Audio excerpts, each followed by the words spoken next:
Hey listeners, I'm Karen Riley Jeffers, NCSM's Eastern 2 Director. Welcome to our series, Learning with Leaders, Everyone Belongs in Mathematics.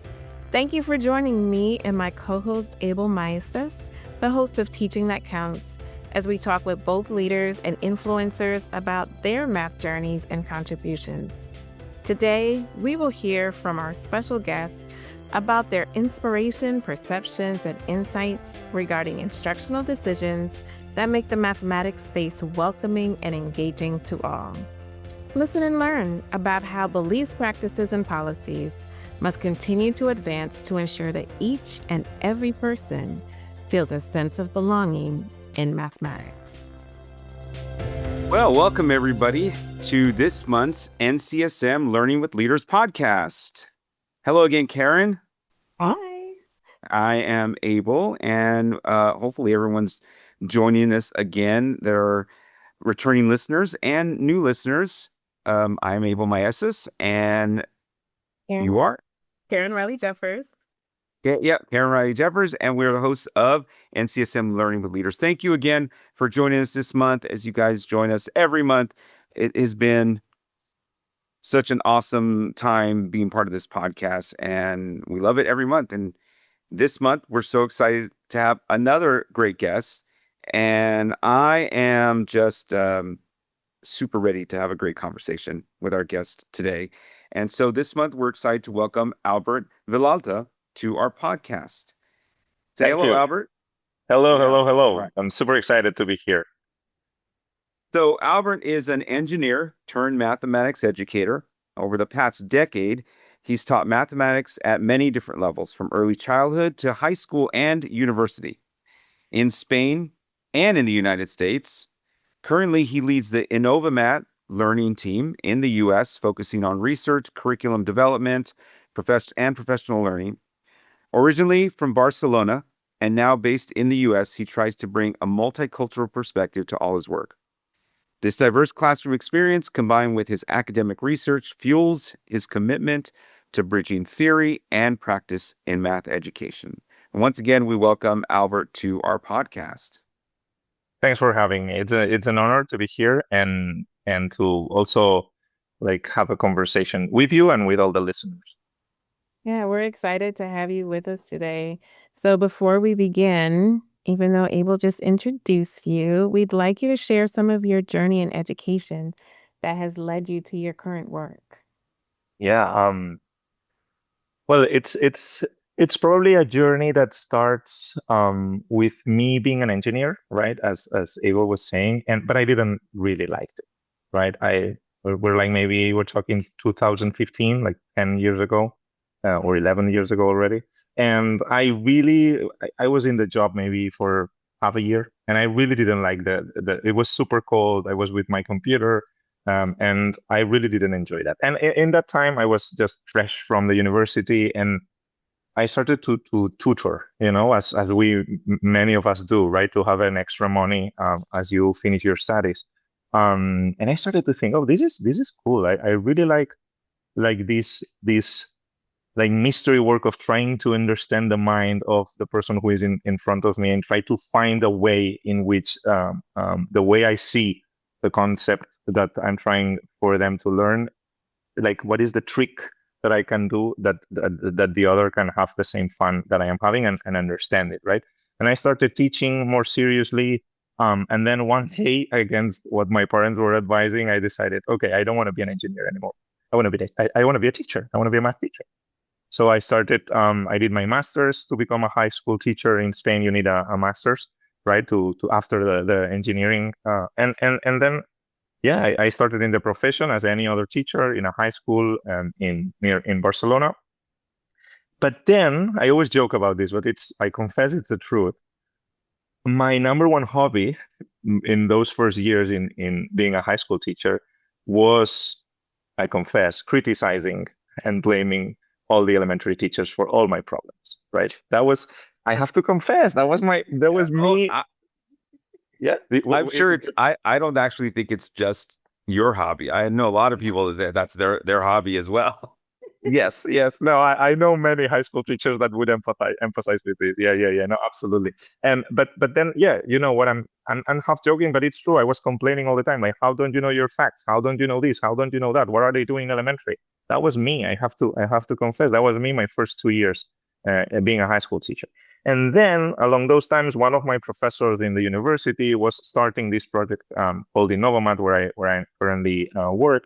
And this started as a project that wanted to help schools back in Spain to change the way they saw math and to change mathematical mindsets, etc. And at that time, I started I started collaborating and doing some PD with them and learning alongside with them. And this former professor of mine, Laura Morera, and we were creating resources for elementary teachers that we spoke. And I started to fall in love with the elementary stage and see that it was way much more complex than I imagined. I thought, yeah, whatever, addition, subtraction, multiplication, division, that's elementary, let's go. Absolutely wrong. There is tons of nuances. There is hundreds of things to know, hundreds of things to learn from. And I fall in love. And actually, my PhD is in math education, in math didactics, actually, which is a very much European concept, or non-American concept, let's say. And my focus was in elementary. That was the transformation, right? My focus in the PhD was in elementary. And then, I feel comfortable in a high school or in a middle school classroom, but I feel even more comfortable in elementary. And then my pending subject would be early years. I love it. I'm tall, and they are way too far from me, so I have my back aches every time I visit an early years classroom.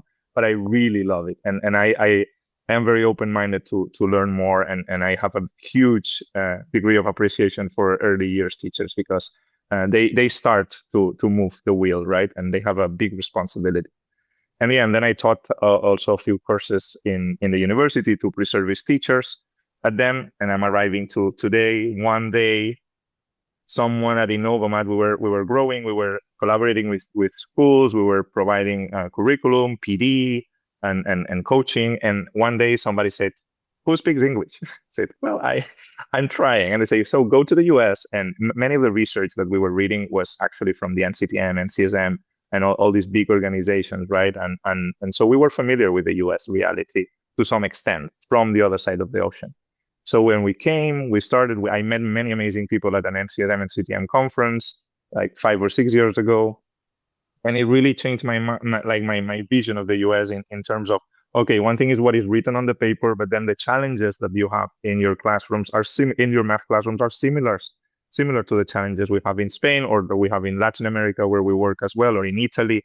A math classroom is a math classroom, right? And of course the conditions are different, but I really saw that I could learn a lot. And then I somehow convinced my wife to join me in this adventure, and we came to New York, and now I'm here. And I spend my days traveling a lot, like all across the country, and going to conferences and visiting schools, designing activities with my team in Barcelona and my team in the US.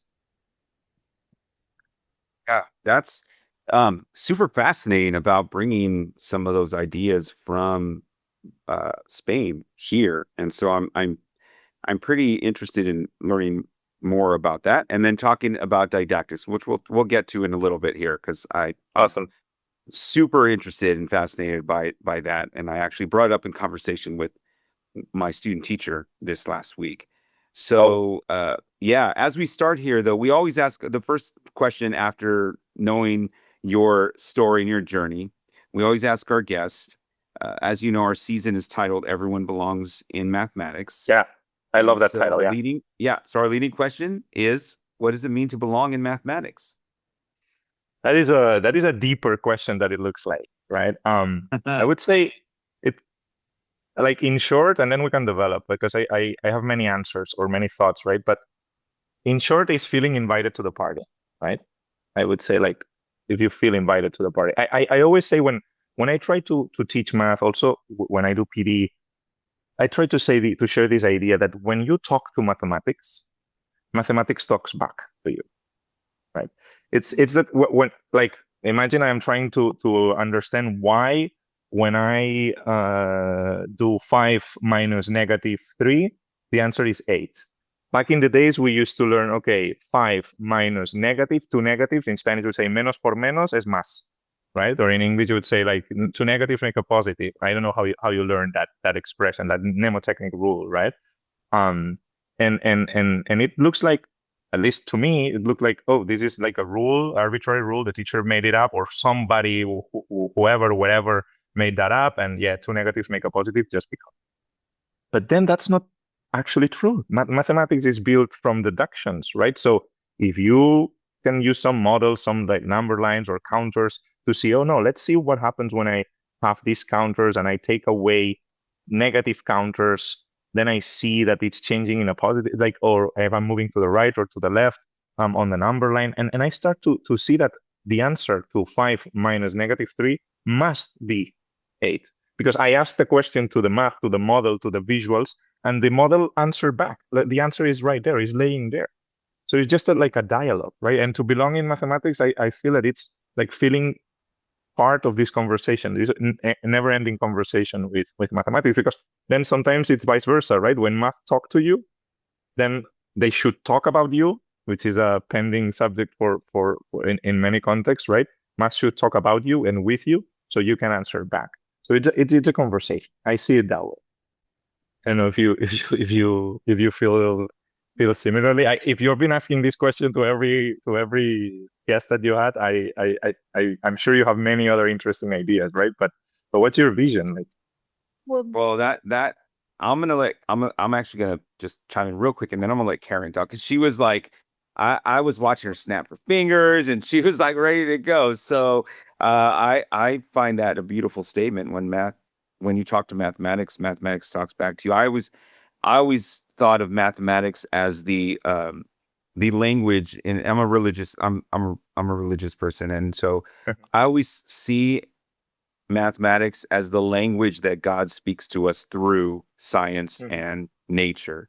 So that's nature's language to us. So I totally feel the idea of mathematics being a conversation between me and mathematics. I love that idea, and I'm gonna let Karen talk. She was right on.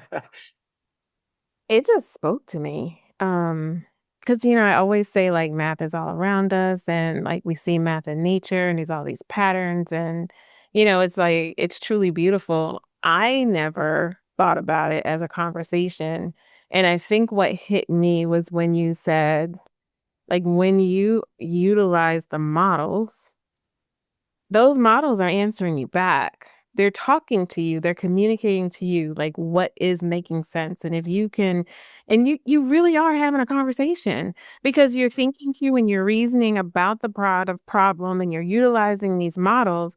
And if the model makes sense and you can communicate that model, like this is this internal conversation that's happening between you and this model, and then you can share with the world, like, I know my answer is correct because me and this math here, we just figured it out together. Absolutely, it's like it lives there, right? Yeah. No, and I see it I see exactly that way. Yeah. Yeah, I absolutely love that. And I love what you just said, Abel, about like God's way of speaking to us through mathematics and nature. And like mathematics is that language through nature and science and so forth. And even if you're not religious, right? That like that the number pi, right? That is in from the atoms. Like we're getting philosophical here, but the circles or ellipses that atoms and like electrons and protons describe around the nucleus, and then you do a quick zoom out, like if you were watching the Big Bang Theory opening, you do a quick zoom out and you see the planets doing the same. And then when you analyze that, you find a constant that is pi that has every possible pattern within it. And it's like, wait a minute, what is going on? You can have any religion, any religious thought, but this is something. This is truly something. And our job as educators is like giving the tools to our students to have that conversation in the best possible way, right? So yeah. And if you ask mathematicians, or sometimes I start some of my talks finding how historical mathematicians have described their jobs, they go in this direction, right? I always quote Hardy, one of the greatest mathematicians from the 20th century, and he used to say that a mathematician is like a painter or a poet. Is a maker of patterns. Just that the patterns of mathematicians are like more made of ideas rather than drawings. But it's a maker of patterns. It's not a calculator. It's a maker of patterns. And patterns is about seeing the structure, seeing the signature that somebody put there, right? So I empathize a lot with what you were saying. Yeah, it's nice that our standards for mathematical practice like emphasize Oh yeah. in terms of recognizing those repeated patterns and those structures that make up mathematics. And it's just like, how can we as teachers like really make that come alive for students? So like we're here like in awe, just like, oh my gosh, math is so exciting. But how much more exciting could it be that our students are talking about mathematics in that same way, because they've been enlightened so much to see it in that way so that they can see the patterns in the planets, in the plants, in nature, like just all around us. And you nailed it with the SMPs, the math, and I don't care if you call it. There are states that call it habits of mind or processes or the old processes from the NCTM. That is like content is needed, is a necessary condition. Like we need the content.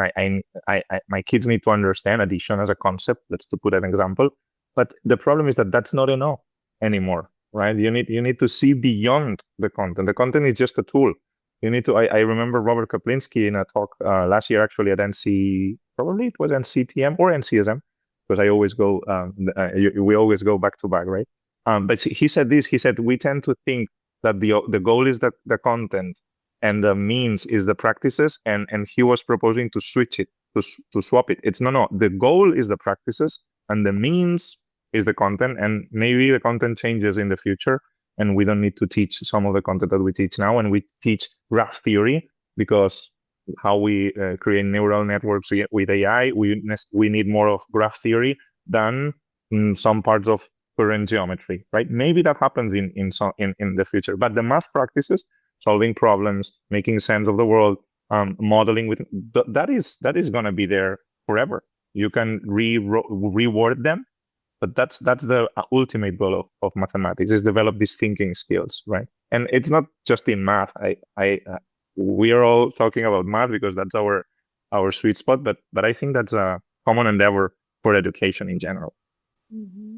So how has your training and work in Spain, how has that been transferred or translated into like the US math classroom? It's a good question. I think that it allows, like this happens with people who change places, right? And have seen two contexts. In my case, yeah, Spain and the US, and also a little bit of Latin America. But it's that sometimes you have a naive, fresh, like view of things, and you ask questions that sometimes never asked before in a room, just because you come without the prejudice or all these constraints that sometimes we assume, right? And it's bi-directional. When I go back home to Barcelona, I ask questions, or I wonder things that are the status quo, and nobody questions, but we didn't think about that, right? So being able of asking questions, and why being naive in that way, I think it's a useful approach to this feeling of sometimes feeling out of place, right, in a good way. But in general, as I was saying before, a math classroom is a math classroom, right? What is most different, and since we're talking to leaders here and from districts, I was reflecting the other day in a conversation with admins in Long Island, is that the conditions of the system are a little different in the US and in Spain. I think that US has more resources, it's more professionalized, the structure, right? In Spain, I don't know if you know this, but in Spain, normally in the public system, principals are elected among the teachers every 4 years. So there is no structure like we have in the US, right? And so that comes with some few good things, which is like that everything is a little more like Game of Thrones sometimes in a bad way, but it's also less professionalized. So sometimes the person who is the admin is just there for 4 years, doesn't have a specific training to be a leader, right? So there's a lack of leadership sometimes that I don't see that much in the US. But it's also faster to make decisions and make choices. In the US, I see sometimes that the system, when you need to move a big district, all the layers that you have to convince are slow, and that comes with a price, right? So there's no clear winner here, right? I think that Spain could do better in professionalizing all the admin system, and then US could do better in facilitating some decision-making processes a little bit faster, right? Then another thing that happens to me, thanks to having come to the US and having the perspective of Spain, is that the vocabulary in the world of math education in the US is much more established. When I say which one doesn't belong, you both understand perfectly what type of activity I mean. I don't need to explain the dynamic. I don't need to explain anything. In Spain, the vocabulary is not so well established in my experience, right? So if I say which one doesn't belong, maybe someone understands me, but in general, I would have to explain, no, is this dynamic in which you have this, I'm quoting an example of a routine, but I could quote any other example. You have a lot of acronyms and it's much more structured, right? And then I feel that research has a louder voice in the US, and that's good sometimes. It's also bad sometimes because some people use research in an interested way. And then the biggest difference is the focus on assessment, right? Which comes with a price as well. I think that in Spain, the state testing is much more relaxed until very late down the line. In the US, since third grade, we have state testing in most of the states at the end of the year. And that drives a lot of decision making, and it comes with a price as well. So I would say that having this naive view and asking questions like, oh, but why do we have to assess? Like the other day, I was doing a PD on assessment, and just by asking this question at the beginning, like, but what is your purpose by doing this assessment? No, we need to fill these report cards, yada yada yada. And okay, that is one of the purposes. Like complying with the system, we all need this order. We all need this structure. I'm okay with that. But is that the ultimate purpose of assessment? Because when you ask the right questions, then teachers start to think, oh no, but no, my ultimate goal with this assessment test or this assessment question is to actually know and help my students do better. And then, okay, is grading them moving the needle in that direction? I'm not saying against grade. I think grading is needed, right? And we need systems. But what other purposes does have assessment have? And this comes from asking naive questions like, okay, but what does assessment mean? Or another beautiful question that I love to ask is, what is success? You go home after a long day in your math classroom, and you feel successful. What happened? What happened? Let's define it. Let's have a list. And that conversation also with the kids is very important. And when you ask that in a district, you see the different answers. You see the different perspective of education that different people have. All of them enrich the conversation. But it's different to answer to what is success. If a teacher says, for me, success is that at the end of the lesson, everybody understood everything. Okay, but then maybe it was too easy. If every single kid, 6-year-old, understood everything at the end of the lesson, maybe you didn't push enough. So that question, that naive question of clarifying terms that we took for granted is a good trait of moving around, right? And arriving always fresh to a place. I would say that's the biggest learning for me. Wow. I always appreciate learning more about what happens in other countries. I've talked to Peter Liljedahl about, the way things happen in Canada. In Canada, yeah. Yeah, and Latin America, how it's different. I've got students that come from Mexico. Like I just had a student that was in school in Mexico for half the year, most of the year. Different structure. I had a student that was in school in Afghanistan and then came over. Wow. And that was a total different, structure. Completely different, especially since she was a female. There was very, very different. It's even more different for females, absolutely. Yeah. And so I always appreciate that perspective, because sometimes being in the US, we get kind of like this US glasses in front of us, right? Like we have to test. But I talked to many, and they're like, that is an American thing. Like I confirm it. The focus on assessment is an American thing. Yeah, and on standardized assessment especially. Exactly. Yeah. Good nuance. Standardized assessment is a very American thing. Yeah, and that, like you said, that comes with its problems, with its advantages, but in a lot of ways, I feel many times it takes away from the teacher's ability to explore the learning. And you just said, the teacher's like, "Oh, we have to do this. We have to do this. We have to do this." And so, the have to's is an interesting. I'm not sure if that's an American thing too, but I know that it's some experience that I've talked to a lot of teachers. It's the they have to, and then having to be able to get through that is tricky. And so I know one thing that you had mentioned, I really wanted to get into this, so I want to make sure we talk about this before our time is up, is that this idea that you said is a European thing about didactics. And when you explained what didactics was at a conference I was just at, where I saw you and Peter talk about being what it takes to be a great math teacher.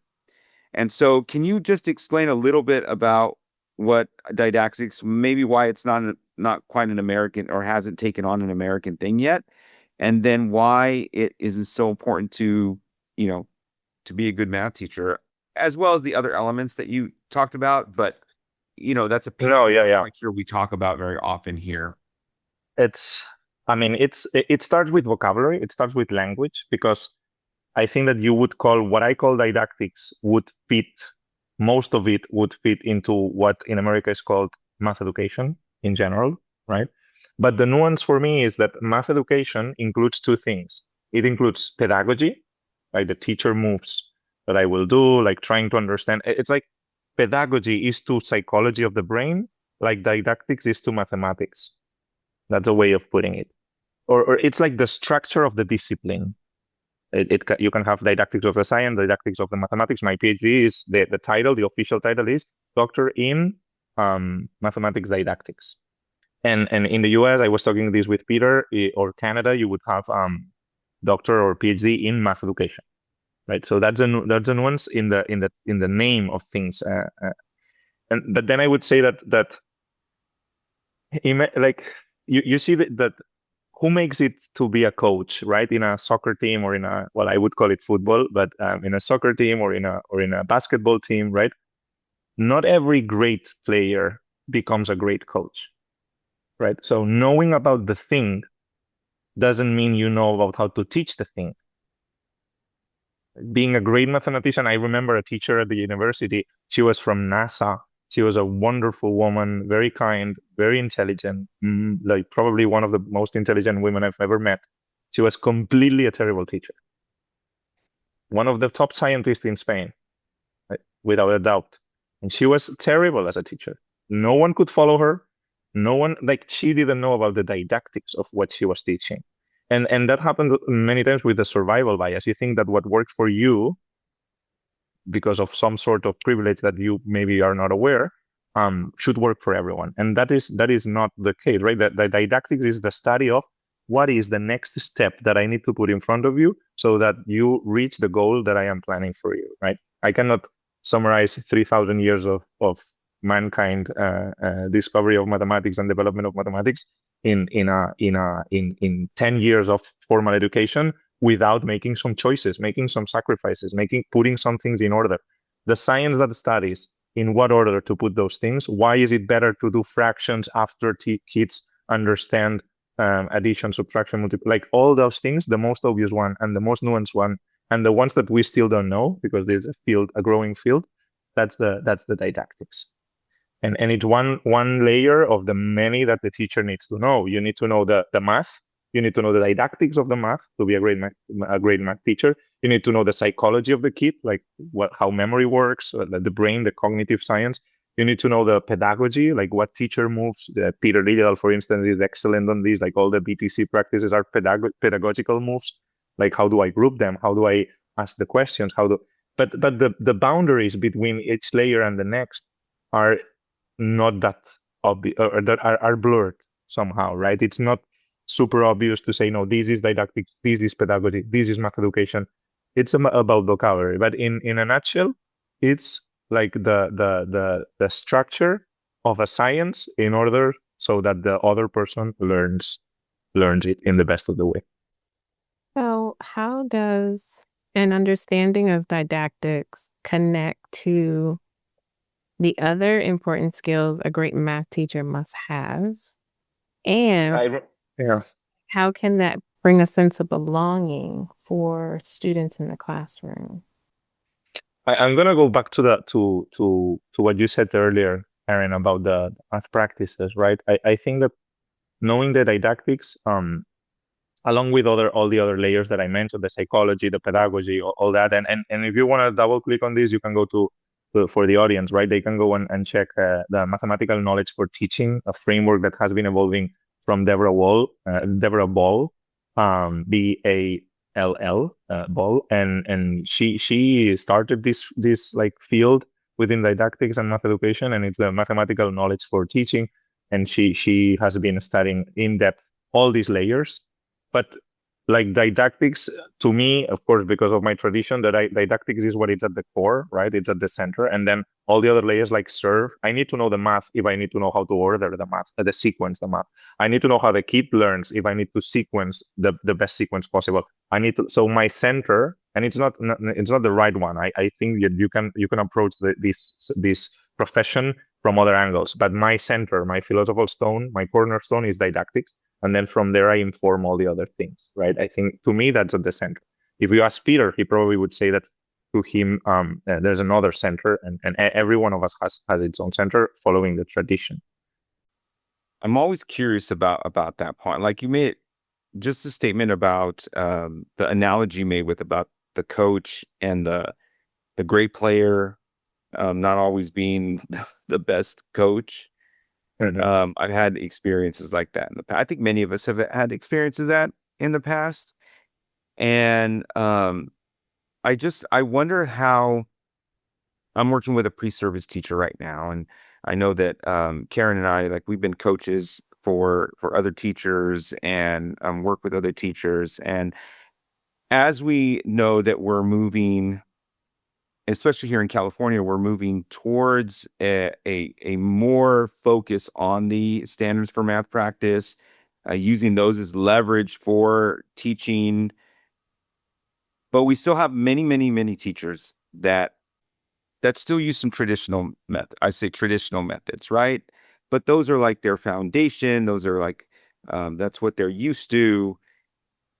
And kind of moving them into a new way of thinking about that. How can I'm just thinking like what kind of supports, what kind of things can we be doing to help those teachers in thinking about aligning their understanding of what they believe students need and what they need, like what students would need next, to then connecting it to maybe like our California framework, which is really talking about those standards for math practice. Absolutely. Yeah. Or even a high quality instructional material that provides a lot of these things within them.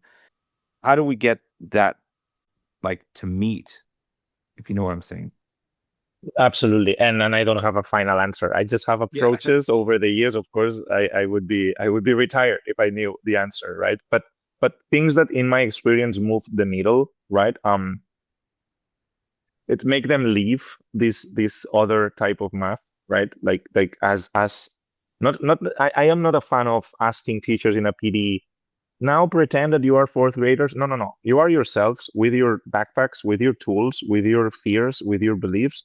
Be with yourselves, but let's do math. Let's do complex problems. And by complex, I don't mean it's a bad word. I don't mean like hard in the sense of, no, we're gonna need to like to find the limit or find like formulas that you don't remember. No. You can do very simple, very interesting and deep math with simple facts. Like I can have an activity on addition, but that the conversation goes deeper and deeper and deeper and deeper and deeper, so that they leave this other type of mathematics. Because the fixed mindset, to avoid the word stubbornness, right? The fixed mindset, which I had in the past myself, because I was an engineer. I survived the system. I thought that was the way. Math are supposed to be hard, yada, yada, yada. The fixed mindset can come from two places. Either because I liked it and I survived that system, or because I really don't know another way, right? And if you make them live it, you are trying to face both. It's like, I make you live it, so I show you that there is another way possible that will make you feel better than that, right? So that's one thing. Like, make them aware of their beliefs and aware of their contradictions, right? And then that's the first step. But then and I started only doing this back in Spain when I started doing PD. I did a PD, right? And then I left. I came back 6 months later. Nothing changed. After they ran out of the ideas and the activities that I shared with them, they went back to normal. So that's why at Innovamat, we maybe against what we thought that was needed at the beginning when we started our math organization, we decided that we needed core curriculum. We needed to give the teachers a tool that moved the needle so that, okay, I understand everything now. Monday in October, what do I do? What questions do I ask? And then do not try to change overnight, right? Today you can try this, tomorrow you can try that, and it's a low deployment. But it's the combination. And then when we explored more and more research, and now we're much more experts than what we are back 10 years ago, we are following what the research already says, which is PD alone doesn't move the needle at all.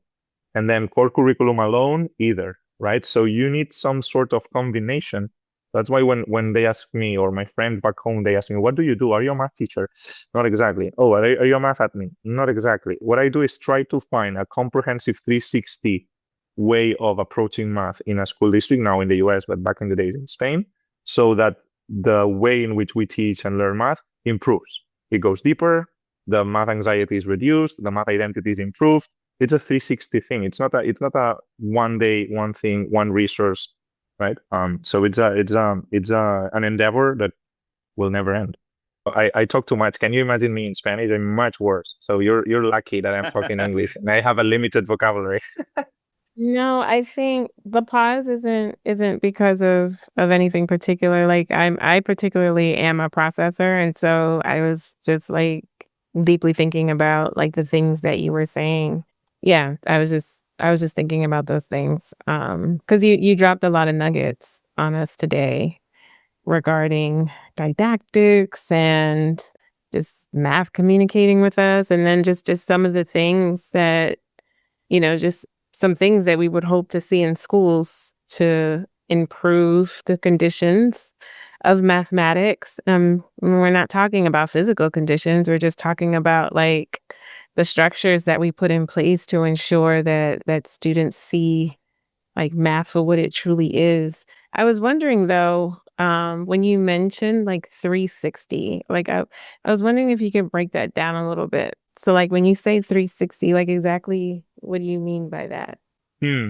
Yeah, I mean like that we try to do with schools, in particular in my role, right, is try to tackle everything that will have an effect into how kids learn math. So for instance, you say, oh, I think that, and we learned that over the years. When we started, we only did PD. We saw that was not enough. Okay, PD plus core curriculum. Okay, but then we found out that we needed to help them to assess, because if you do everything, but then the assessment goes back to testing as business as usual and grading as usual. No, so let's try to help and find the assessment tools that but then you find out that some kids, no matter how good the teacher is, some kids fall behind. Okay, how can we do like in attending the differentiation? Oh, but you will have kids that don't speak the language. How do you attend math, or how do you attend the newcomers or the English learners or the Spanish learners or the Catalan learners with from the mathematics? Oh, but then we figure out that families are like sometimes are a big like agent, and they push back when you want to change things sometimes, right? Because they are like, oh, I don't want you to try new things with my kids. Can we do just normal and you test it next year when my kids are not here? So then we thought, okay, maybe we need to do family nights and family letters and help teachers deal with parents. Oh, but then the government changed the law, and teachers need as a new framework like in California, and now teachers need PD or infographics so that they can digest the framework. So let's do that. It's like having a travel companion that will be next to you every time math is in front of you, presenting a challenge, right? Or research. It's impossible for teachers to read research, but what if you had a team of people who is aware of the last research in cognitive science, in math education, in all the fields, and tries to summarize it and put it down into an activity? And maybe then that activity needs to be improved next year, because if we move fast, sometimes we might, we try this and we. So there is this feeling of being next to you, and that we have been very successful in every country that we work in, because people just need somebody who walks them with them and learn with them. I don't promise anything magic. We don't have the ultimate solution. I promise to districts, I'll be here. If something new comes up, I'll be here, and we will figure it out, because that's a problem-solving mindset, which is what I want in my kids. There's no thinking, like I've been saying this to Peter recently, we agree. There is no thinking classroom without a thinking teacher, and there is no thinking teachers without thinking admins. So let's think together. That's the only thing I'm asking, right? So Right. this 360 is touching every aspect of the child, the teacher, the admin, the policies, everything, and supporting around just how do we navigate that. So thank you for breaking that down. Thank you Yeah. for asking. That was great. Well, Albert, this conversation has been wonderful, and as you I could sit here all day and talk to you, but apparently we've already talked for 40 minutes. It's insane. So Yes. time goes by so fast. So thank you again for joining us today on our podcast. But before we leave, how can our listeners learn a little bit more about you and your work? Of course, they can find innovomat.com. That's the main project I work with. I have a Substack called La Pregunta. In Spanish, the Substack is in English, but La Pregunta comes from my Catalan and Spanish heritage. I have a LinkedIn. You can find me on LinkedIn, right? And then the last thing I want to say is the most likely place to find me is at a conference, right? I'll be in the CAMT conference in Texas later in June. I'll be, of course, at NCSM and CTM in Denver after summer, right? And in autumn, CMCs in California, in New Jersey, in New York, in Chicago. I try to be in as many conferences as possible, because it's there where I meet people, I learn from people, I learn with people, and I find thinking partners, which at the end of the day is why I'm here. All right. Awesome. Well, thank you so much again, Albert, for being part of our podcast this month. We've learned so much. And thank you all listeners for listening to us this month. And we hope you will listen next month. Thank you. We hope that you have been inspired by this bold mathematics leadership conversation, and will tune in to our podcast series each month. If you enjoyed this episode, please share it with others, post about it on social media, or leave a rating and review. You can learn more about NCSM leadership and mathematics education and our upcoming professional learning events on the NCSM website, mathedleadership.com. You can also follow NCSM on the X at mathedleaders and using the hashtag NCSMBold. Until next time.